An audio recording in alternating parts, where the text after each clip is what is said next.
Welcome to the Motive for Life radio show. This is Robert Christiansen. Thank you for joining me. Before we get started on the 5 body language mistakes people make in business and in their personal lives, I wanted to say thank you to everybody who made 2021 a great year. This is our 154th podcast of the Motive for Life radio show. I'm happy to say that I have been mostly diligent with delivering this every week. I do skip a week or two when things get busy. The second thing is it's been the best year for The Bug in Our Brain, which is the book I wrote a few years back that describes self-worth and why self-worth is, in my book, literally the book, the most important thing that you can work on in your life that will advance every aspect of your life.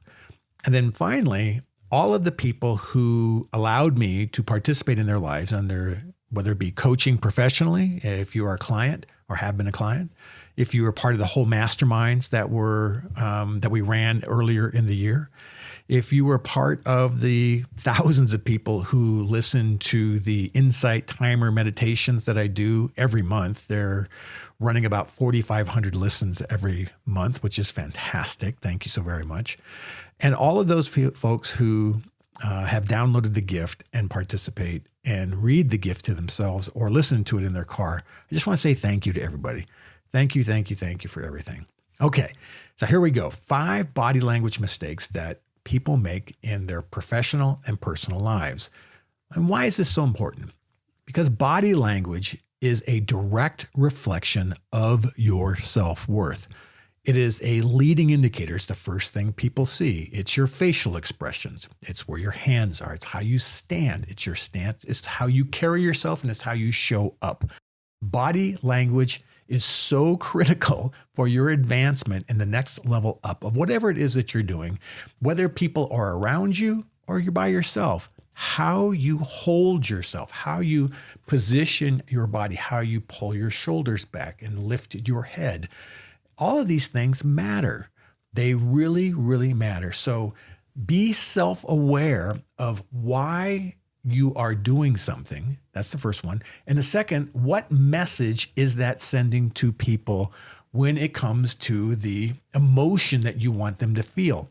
One of the things that I've learned is that when I put my body into action, my mind and my emotions follow. If I sit up straight, like I'll do right now, I'm going to sit myself up a little more straight, or as I do this podcast, my emotions change. I feel more open. I feel better. I feel like I am capable of delivering 100% of the podcast message that I want to say and what I want to deliver to you in value. Okay, so let's get started. The 5 body language mistakes people make all the time. Number 1, hands in the pocket. Now, hands in the pocket are just such a simple thing to fix. When you put your hands in your pocket, you're telling the other person, whether it's in private, whether you're in a personal situation, or if you're in a business situation, it doesn't matter. The communication is this, is that you do not have any hands to help. Your hands are literally in your pocket. No fingers are showing, no thumbs are showing. This is very important. All your fingers are with your hand, either rolled up in a ball or in your pocket somehow, and they're hidden. And when your hands are hidden, this is the overall message, is that people do not know what is in your hands. This is a signal that tells people that I may have a weapon. You always hear police officers saying, show me your hands, show me your hands, because they want to make sure there's nothing in them that can hurt them. And what you want to do is make sure, no matter what, whenever you're either on a Zoom call or you're in person, whether you're with your children or with your family, it doesn't matter. Let them see your hands. Now, your hands might be cold. You might be sitting on them, right, to get them warmed up, but you want them to be out and visible, on top of the counter, at the dinner table, at a business meeting. Have them on the table in front of you so that they can be seen. If you're a public speaker, you want to have your hands in front of you with your palms showing, which is a very vulnerable, very open position as well. But having your hands in your pocket is a leading indicator that says to the rest of the people that you are there unwillingly. You're not wanting to participate. You are sending a message that you are not cooperating. It's really, really challenging. Now, you may say in your head, oh yeah, I want to participate. Well, you're not telling people that when your hands are in your pockets. You're basically saying, I have no hands to help, and I'm not being very friendly at all. So fix that. Whenever you show up into a business or personal situation where there's other people, take your hands out of your pockets. Let your hands be visible. Very, very important. Number 2, hands behind the head, leaning back. This is a huge, dominant, I'm better than you ego position, typically done by men. I find this to be just very off-putting when I see somebody in a meeting who puts their hands behind their head and they lean back. It's because they're basically gesturing to the rest of the group, I am better than you. You may not know how they got to that position. You may not understand their psychology, a lot of that different stuff, but at that moment, that's the message they're sending. And they may not even know they're doing it. They might be just stretching. Well, it sends the wrong message.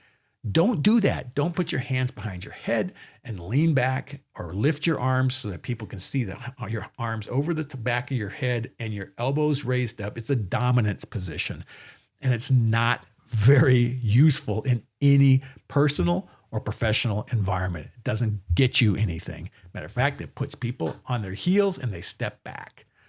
Okay, number 3, crossing your arms. Now, crossing your arms means different things depending on if you're male or female. Women cross their arms for many different reasons than men. So I want to just talk about the male crossing their arms here for just a second. When a man crosses his arms inside a group of other people, whether it be business or in a personal situation, that is sending a signal that I want nothing to do with whatever's going on right now. I want nothing to do with it. I'm stepping back. I'm crossing my arms. It's worse than sticking your hands in your pocket. Crossing your arms is a visible stance that says, I am done with whatever's going on here, and I'm just waiting for it to be over. That is a clear signal, very, very clear signal.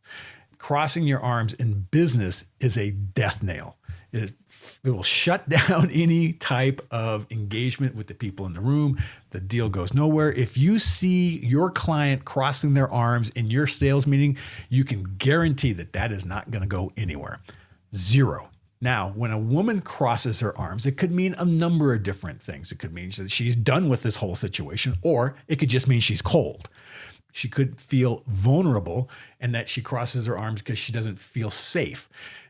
This happens a lot as well when she might be in a situation with dominant or very strong individuals around her. There are multiple signals that women have depending on the context of the situation. And women, you cannot interpret these different signals as being, good, bad, or indifferent depending on where she is. And here's the problem. You have no idea about what it is that's currently going on inside her that's causing her to cross her arms. So you can't read into it nearly as much as you can with a man. A man is very clear. He's much, much more transparent when he crosses his arms. So don't do it. Okay. Number 4 in the body language mistakes people make is in a handshake that is either over-rotated to the left, meaning dominant, or one that is over-rotated to the right, which is submissive. Now, I'm talking about a right-handed handshake. So extend your hand out in front of you and rotate it counterclockwise. That is a dominant handshake, or rotate it counterclockwise over to approximately 2 o'clock, and you have a submissive handshake. Either one sends a poor signal. What you want is a straight perpendicular at 12 o'clock handshake that comes out and holds the person firmly, and you give them a couple shakes, and that's it. What happens today is that people are unaware that they are sending a submissive or a dominant handshake by rotating too far one way or the other. Now, what I do when someone comes to me, and mostly men, is giving me a dominant handshake, I will grab their hand and then turn it perpendicular to the ground to 12 o'clock. This often stuns the individual. They don't know what to think because I've rotated their hand out straight. It no longer becomes a I'm better than you situation. I have leveled the playing ground with that individual emotionally from a psychology point of view by causing their handshake to be perpendicular to the ground at 12 o'clock.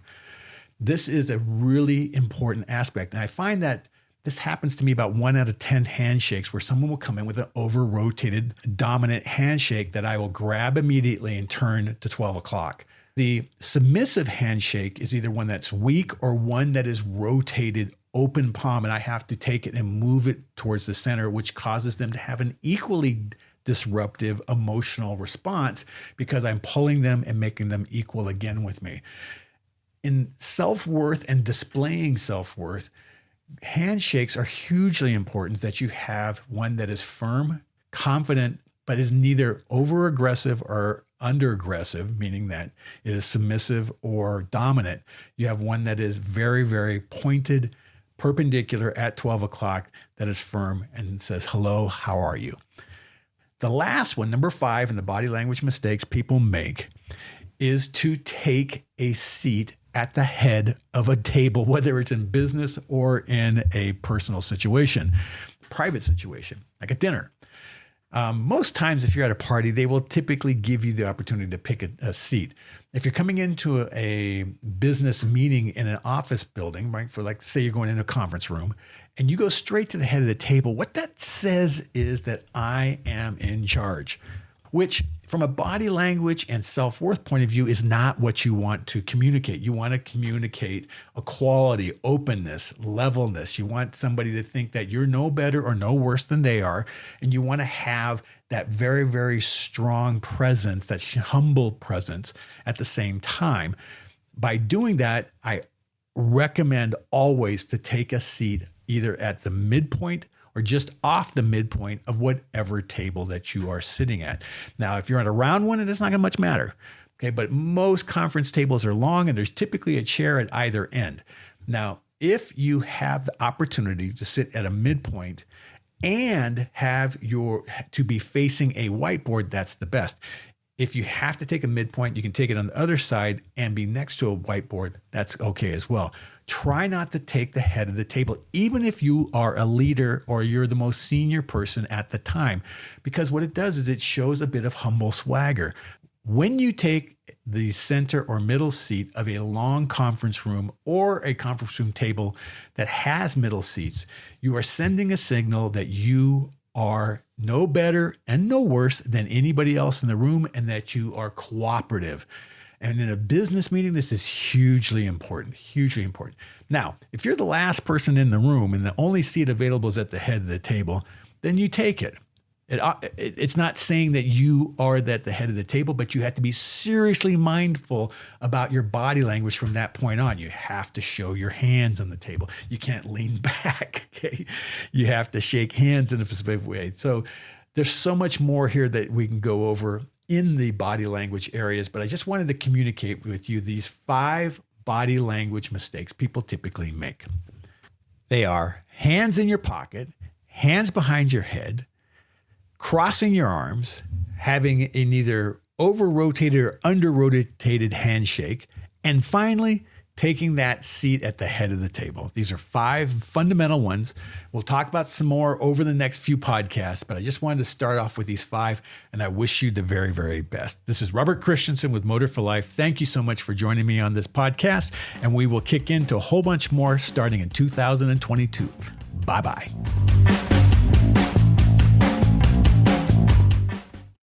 This has been a Motive for Life Productions, all rights reserved.